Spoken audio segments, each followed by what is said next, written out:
Leanne, take us through these new cases. Yeah, Mike, let's start with that first case of community transmission, as you say. It's concerning because they don't know where she became infected.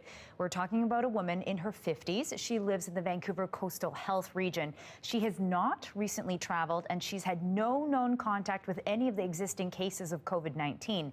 They found her case because doctors have been more vigorously testing flu patients for coronavirus as well. So she was not in isolation when she had those symptoms.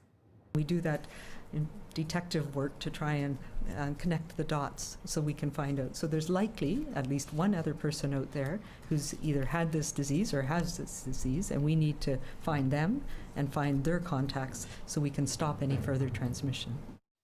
The 7 other cases, most of them were expected. 4 of them were related to one of the cases announced last week. This was the man who's in his 60s who had been to Iran.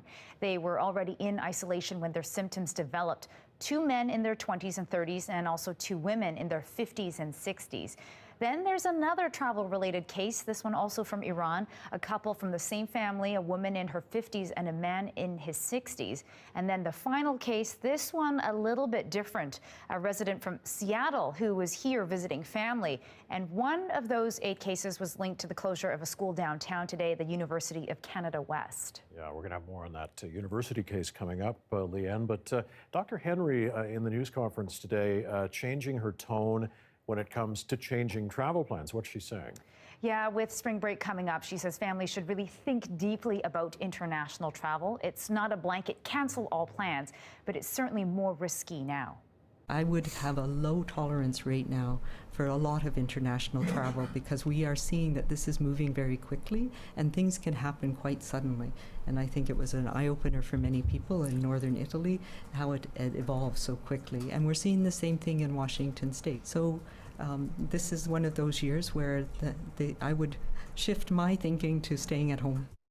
If you are still planning to travel, some questions to consider. Does the place you're going to have a strong healthcare system that can take care of you? Is the travel essential? Who are you meeting with? Where are they coming from?